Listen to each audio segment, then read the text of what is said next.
तुम खुदा के दास को, चुने हुए को, बसा किए हुए को सवाल कर रहे हो तो तुम्हारे ऊपर श्राप आएगा। ये नए नियम की लैंग्वेज नहीं है। क्रिश्चियनिटी का ट्रेडमार्क ये बन चुका है, क्रिश्चियनिटी की निशानी ये बन चुकी है, चिन्ह चमत्कार, अद्भुत काम, पाखंड करने वाले।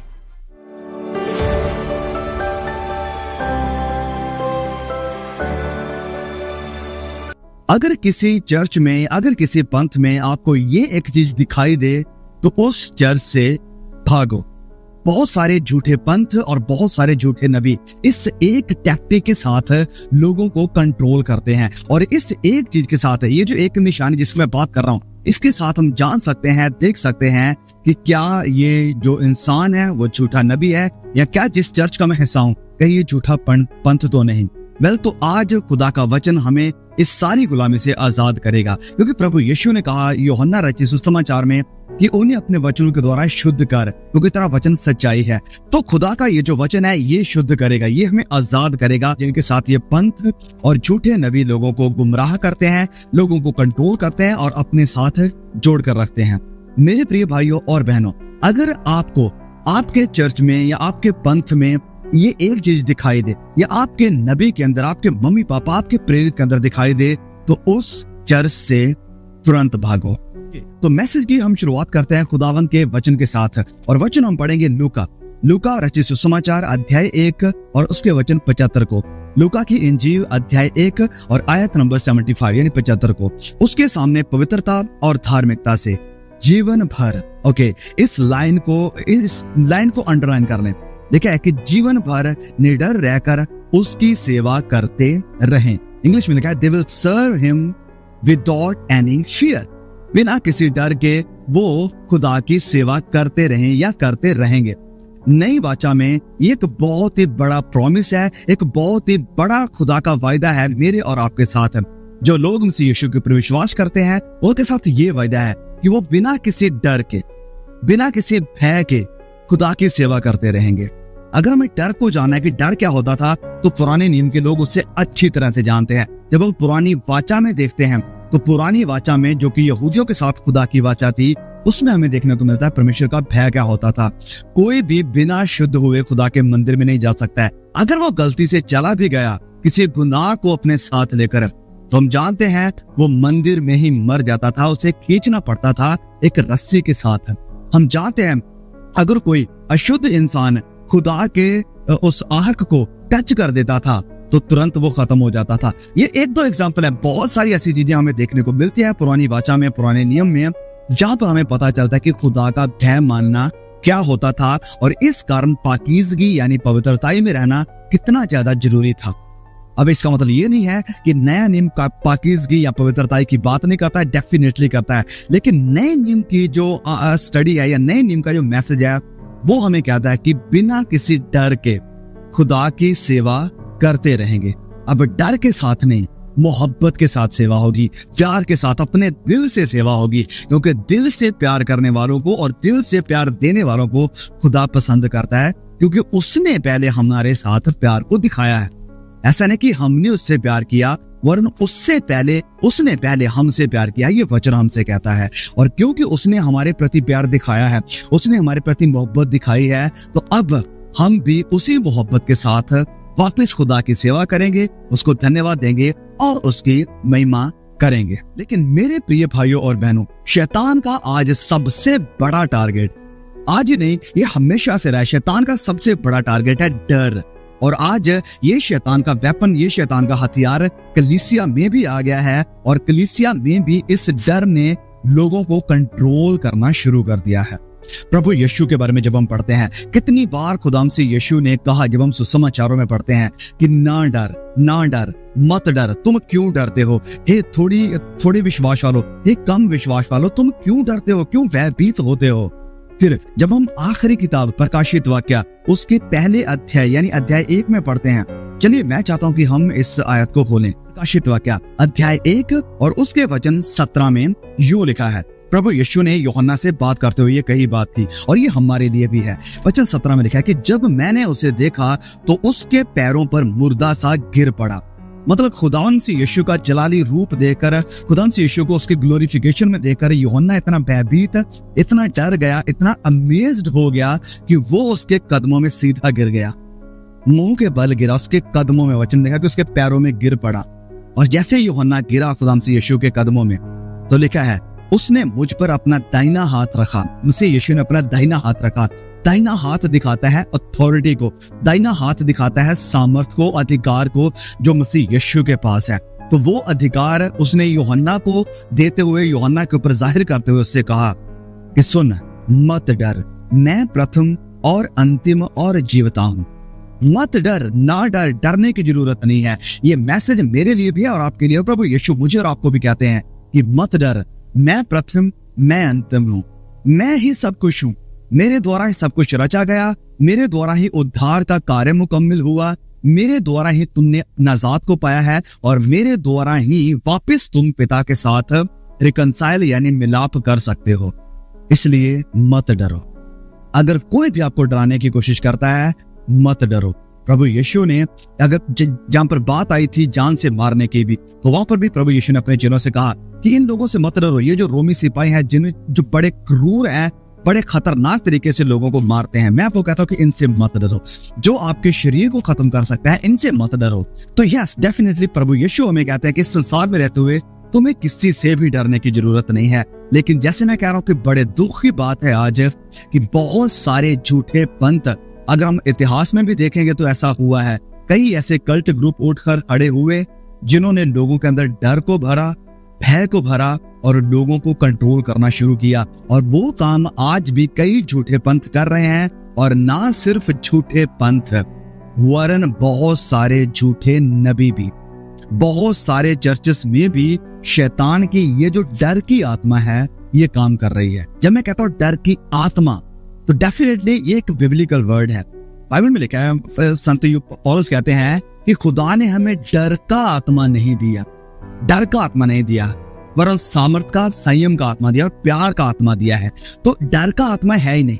लेकिन दुख की बात, जैसे मैं कह रहा हूं कि आज चर्चेस में डर का आत्मा काम कर रहा है, जहां पर फेवरेट प्रचारक, फेवरेट प्रेरित, फेवरेट मम्मी पापा, फेवरेट भविष्यवक्ता, नबी लोगों को डर के साथ कंट्रोल कर रहे हैं कि अगर आप हमारी कलीसिया को छोड़कर चले गए, अगर आपने हमारा चर्च छोड़ दिया तो तुम्हारा नुकसान हो जाएगा। अगर आपने हमारी शिक्षाओं के ऊपर कोई भी क्वेश्चन मार्क खड़ा किया, कोई भी सवाल खड़ा किया, तो तुम्हारे ऊपर परमेश्वर का श्राप आएगा।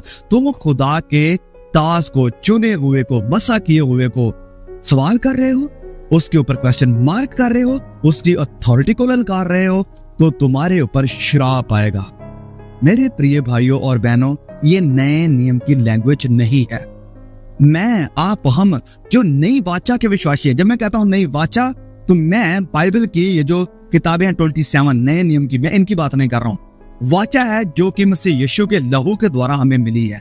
वाचा मसीह यीशु के लहू के द्वारा कि अब हम खुदा की संतान बन चुके हैं, उसके बेटे और उसकी बेटियां बन चुके हैं। जैसे पुराने नियम में कई वाचाएं थी, इसी तरह से नए नियम में एक वाचा है, और वो वाचा है कि हम मसीह यीशु के बेटे और बेटियां बन गए हैं। हमें मसीह यीशु ने अधिकार दिया है कि हम उसके पास आ सके, उसकी महिमा कर सके। फिर हमारे पास अधिकार भी है कि हर एक आत्मा की प्रतीति ना करो, वरन आत्माओं को परखो। बहुत सारे झूठे नबी जगत में निकल आए हैं। ये उस वक्त बात कर रहे थे खुदा के दास, जब क्रिश्चियनिटी की शुरुआत हो रही थी, आज से 2000 साल पहले। तो सोच कर देखें मेरे साथ एक बार थोड़ा सा कि अगर आज से तकरीबन 2000 साल पहले पौलुस को, प्रेरितों को ये बातें लिखने की जरूरत पड़ी कि बहुत सारे झूठे नबी ऑलरेडी निकल खड़े हो आ चुके हैं क्रिश्चियनिटी में, तो आज 2000 साल के बाद ये कितने ज्यादा और क्यों ना बढ़ चुके होंगे। डेफिनेटली बहुत सारे हैं। इसीलिए खुदा का वचन में बार बार अवेयर करता है, सावधान करता है कि हर आत्मा की प्रतीति ना करो, क्योंकि बहुत सारे झूठे नबी उठ खड़े हुए हैं। और आज साल 2024 की तारीख को अगर आप देखें तो डेफिनेटली दे आर इमेंस, वो अनगिनत हैं, बहुत ज्यादा हैं, बहुत सारे हैं। तो यही कारण मैं कह रहा हूं, उनको पहचानने का यही एक तरीका है कि वो क्या करेंगे, लोगों को डराएंगे कि तुम उनकी अथॉरिटी पर सवाल खड़ा नहीं कर सकते, उनकी शिक्षाओं पर सवाल खड़ा नहीं कर सकते, वो जो चिन्ह चमत्कार करते हैं उनके ऊपर सवाल खड़ा नहीं कर सकते। मेरे प्रिय भाई और बहनों, ये जो चमत्कार आज एक ट्रेंड बन चुका है क्रिश्चियनिटी का। चमत्कार के बिना किसी पास्टर को पास्टर ही नहीं माना जाता है। ये सबसे बड़ी, आज मैं कहूंगा कि बदकिस्मती है। अनफॉर्चुनेटली ऐसा हो चुका है। ये बड़े दुख की बात है। यस, ये बड़े दुख की बात है। बड़े दुख के साथ कहना पड़ता है कि हाँ, आज क्रिश्चियनिटी का ट्रेडमार्क ये बन चुका है, क्रिश्चियनिटी की निशानी ये बन चुकी है, चिन्ह चमत्कार, अद्भुत काम, पाखंड करने वाले। ये सब हुआ कहते हैं क्योंकि शैतान की आत्मा क्रेफ्ट कर दिया। यस, ओके, मैं चाहता हूं, क्रेफ्ट मतलब खुश आई है। मैं चाहता हूं हम पढ़े यहूदा में एक ही चैप्टर है, तो उसके हम वचन 4 को पढ़ेंगे। तो यहूदा की किताब आपको देखने को मिलती है प्रकाशित वाक्य की किताब से पहले, अध्याय 1 ही है, और हम पढ़ेंगे वचन 4 को। यहाँ पर लिखा है कि कितने ऐसे मनुष्य चुपके से हम में आ मिले हैं। कितने, ये बात कर रहा है आज से 2000 साल पहले की, 90 एडी के पहले की ये बात है जब ये किताब लिखी गई थी। तो उस वक्त यहूदा खुदाम से यीशु का जो कजन ब्रदर है वो लिख रहा है। वो कहता है कि कितने ऐसे मनुष्य हैं, कितने मतलब मैनी, बहुत सारे ऐसे मनुष्य हैं जो चुपके से हम में आ मिले हैं, हमारे बीच में शामिल हो गए हैं, जिनके इस दंड का वर्णन पुराने समय से पहले ही से लिखा गया है। ये भक्तिहीन है, वो भक्तिहीन है और हमारे परमेश्वर के अनुग्रह को लुचपन में बदल डालते हैं। लुचपन में वो मसीह यीशु के अनुग्रह को बदल डालते हैं कि तुम्हें जो भी करना है करो, जैसे जीना जियो, ये खुदा का अनुग्रह तुम्हारे ऊपर है। कैसे भी गाने तुम गा सकते हो, कैसे भी आराधना तुम कर सकते हो, कैसे भी जिंदगी गुजार सकते हो। तो वो कह रहा है कि खुदा के अनुग्रह को लुचपन में बदल देते हैं और हमारे एकमात्र स्वामी और प्रभु यीशु मसीह का इनकार करते हैं। वो प्रभु यीशु मसीह का इनकार करते हैं। आप कहेंगे कि वेल ब्रदर, किसी का इनकार करते हो तो हमने नहीं देखा, नहीं सुना। वेल, तो यहीं पर से एक टेक है जिसके ऊपर हमें ध्यान देने की जरूरत है। अगर कोई इंसान डायरेक्टली कहे कि तुम्हें यीशु को मानने की जरूरत नहीं है, तुम बस मेरी ही पूजा करो, मेरे ही पास आओ, दैट्स इनफ, वो बहुत है। अगर कोई ऐसा करेगा तो कोई भी उनके चर्च में नहीं जाएगा, पकड़ा जाएगा कि ये झूठा नबी है, ये यीशु की तरफ से नहीं है। लेकिन प्रभु यीशु ने खुद कहा था कि वो मेरा नाम लेकर आएंगे। प्रभु यीशु ने खुद कहा था कि वो भेड़िए होंगे जो भेड़ों के भेष में तुम्हारे पास आएंगे। भेड़ों के भेष में मतलब उनके हाथ में बाइबल होगी, उनकी जुबान पर मसीह यीशु का नाम होगा, उनकी जुबान पर सारी बाइबल की भाषा होगी, लेकिन वो लोगों को गुमराह करेंगे और यीशु का इनकार करेंगे। यीशु का इनकार कैसे हो रहा है कि जब भी ऐसे लोगों का नाम आता है, ये बड़ी बड़ी मिनिस्ट्रीज का, बड़े बड़े कल्ट ग्रुप का, तो वो यीशु का नाम बाद में लेते हैं, यीशु के नाम को साइड कर देते हैं। सबसे पहले कहेंगे कि ओके, हमारा नबी, हमारा पापा, हमारा प्रेरित, हमारा ये चर्च, ये सबसे बेस्ट है। अगर आपको उद्धार पाना है, अगर आपको सच्चाई जाननी है, तो वो सिर्फ यहीं पर है, इसके अलावा कहीं भी नहीं। हर एक झूठे पंथ का, हर एक झूठे नबी का यही ट्रेडमार्क है कि हमारे पास ही सच्चाई है, हमारे पास ही सच्ची शिक्षा है, हम ही the real the best church हैं, हमारे अलावा कुछ नहीं। और वहां पर उसी चर्च को प्रमोट किया जाएगा, उसी इंसान को प्रमोट किया जाएगा और प्रभु यीशु को किनारे कर दिया जाएगा। कई हमारे भाई बहन मुझसे पूछते हैं कि भाई आप कौन से चर्च से हैं, आप कौन सी ऑर्गेनाइजेशन है। वेल, मैं आपको बताना चाहता हूँ, I am a believer of Christ. मैं मसीह यीशु का विश्वासी हूँ, मसीह यीशु का चेला हूँ और उसके वचनों को पढ़ने वाला हूँ। I don't belong to any group, और ना ही मैं अपने आप को किसी ग्रुप के साथ जोड़ना पसंद करता हूँ। मैं पसंद करता हूँ अपने आप को वचनों के साथ जोड़ना कि मैं बाइबल को पढ़ने वाला हूँ और मैं क्रिश्चियन हूँ। क्या ये आइडेंटिटी काफी नहीं है कि मैं एक क्रिश्चियन हूँ, मैं मसीह यीशु का चेला हूँ? क्या ये काफी नहीं है? लेकिन आज जरूरी हो चुका है ये बताना क्योंकि आप किस चर्च से हैं, किस ऑर्गेनाइजेशन से हैं। और आज कई ऐसे लोग हैं जो अपने आप में फख्र महसूस करते हैं, घमंड महसूस करते हैं कि ओके, हम तो इस चर्च के साथ हैं, हम तो उस ऑर्गेनाइजेशन के साथ हैं।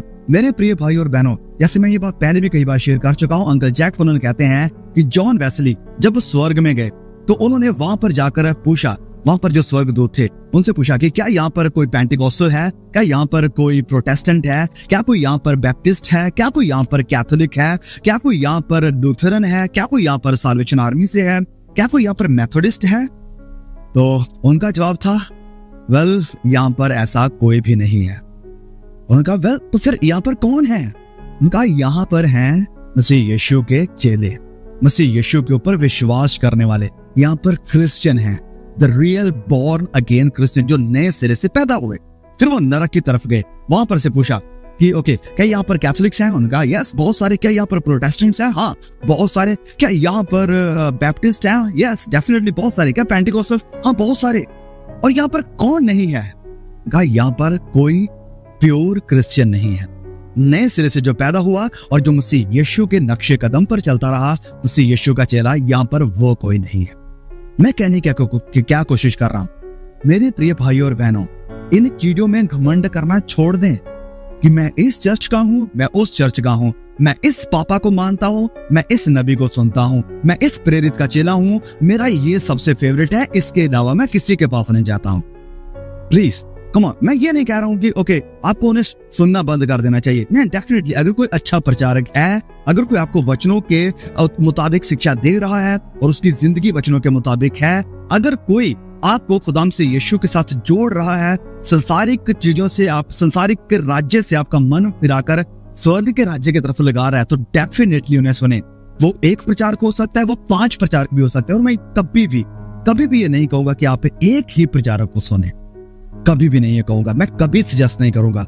मैं कहता हूं, और मैं ये खुद भी अपनी जिंदगी में अप्लाई करता हूं, कम से कम 4-5 प्रचारकों को सुने। इससे आप एक ही कुएं के मेंढक बने नहीं रहो, आप एक ही शिक्षा के साथ पूरी तरह से ग्रस्त नहीं हो जाओगे, आप ब्रेन वॉश नहीं होगे।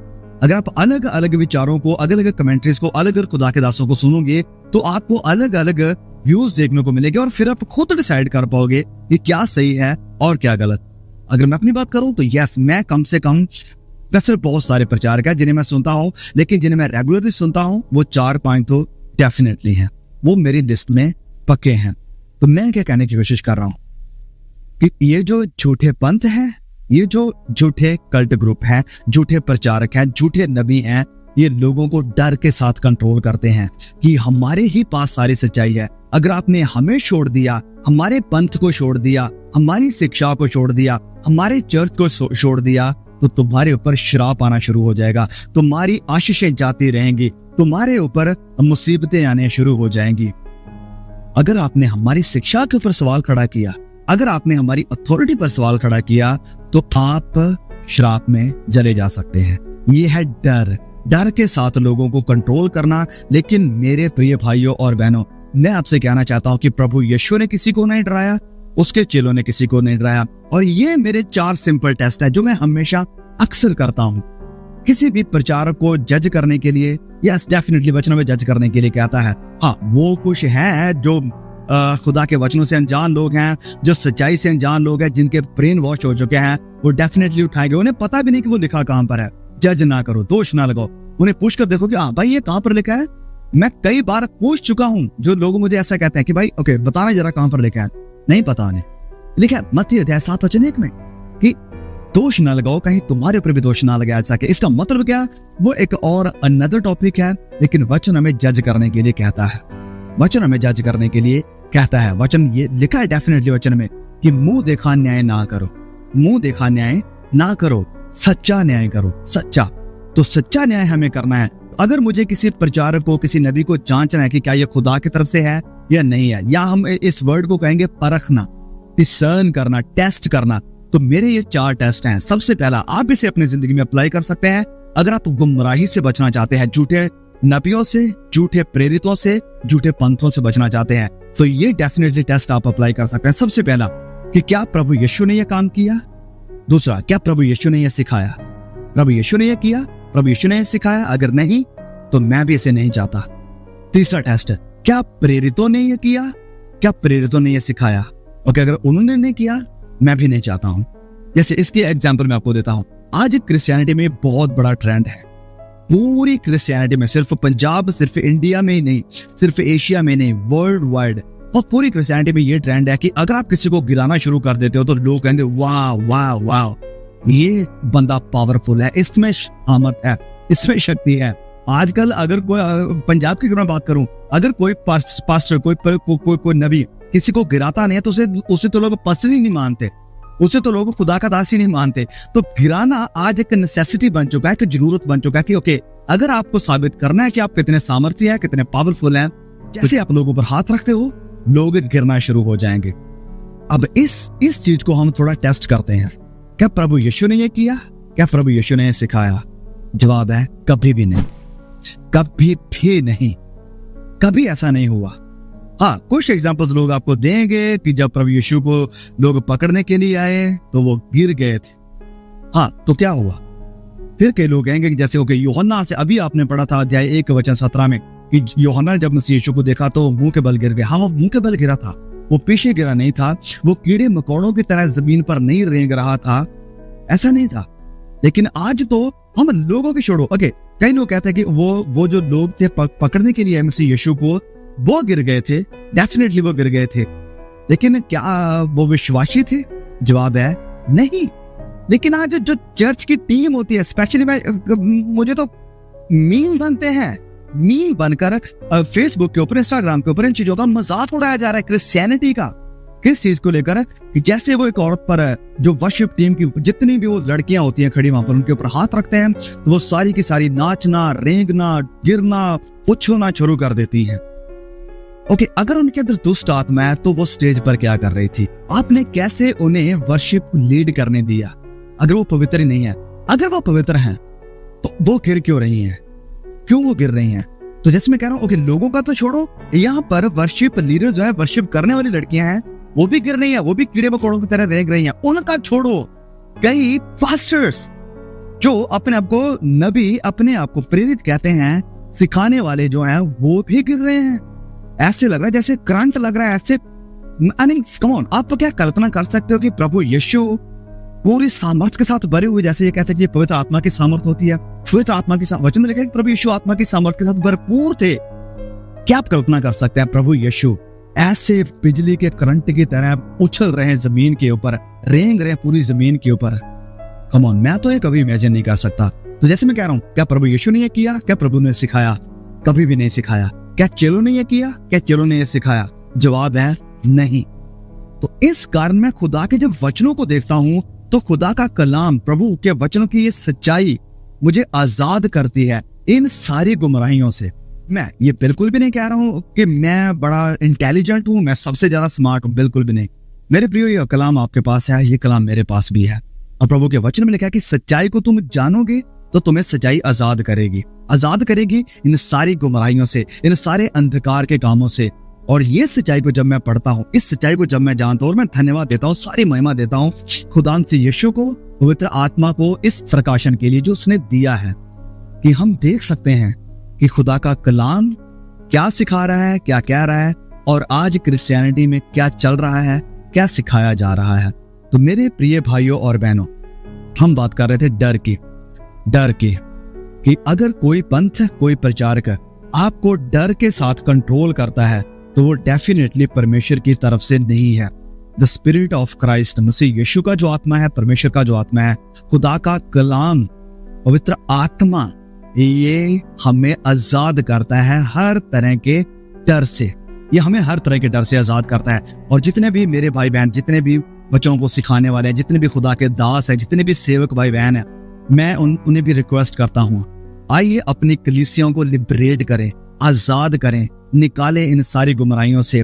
खुदा का कलाम जो कि सच्चाई है, जो सच्चाई जो परमेश्वर का, ये सच्चाई लोगों को शुद्ध करेगी, जो परमेश्वर का कलाम है। परमेश्वर ने कहा यूहन्ना अध्याय 8:31-32 में कि तुम सच्चाई को जानोगे तो सच्चाई तुम्हें आजाद करेगी। आइए मेरे दास भाई बहनों, जितने भी आप वचनों को सिखाने वाले हो, जितने भी आप सेवा में हो, जितने भी मिनिस्टर भाई बहन है, प्लीज आप लोगों को आजाद करना शुरू करें इन तमाम डर से, इन तमाम गुमराहियों से जो शैतान आज कलीसियों में फैला रहा है। प्लीज इस मैसेज को, इस वीडियो को जरूर शेयर करें। हमारा मकसद है खुदाम से यीशु की दुल्हन को सजाना, खुदाम से यीशु के दुल्हन को भेड़ियों से बचाना, खुदाम से यीशु के दुल्हन को डाइल्यूट होने से बचाना, जो कि आज हो रहा है। And a target is reformation. आज रेफर्मेशन की यानी सुधार की, चर्च को, कलीसिया को, मसीह यीशु के दुल्हन को जरूरत है। प्लीज भाई और बहनों, मेरी रिक्वेस्ट है आपसे, आप हमारी मदद कर सकते हैं इस काम में, इस मिशन में आप हमारी मदद कर सकते हैं। कोई पैसा मैं आपसे नहीं मांगता, कभी मांगा नहीं, कभी मांगूंगा नहीं। आपकी एक मदद की जरूरत है कि प्लीज इस मैसेज को अगर आप डाउनलोड करके शेयर करना चाहते हो, कैसे भी किसी भी प्लेटफॉर्म के ऊपर शेयर करना चाहते हो जरूर करो और मसीह की दुल्हन को ये मैसेज जरूर सुनो। God bless you all, see you again, आमीन।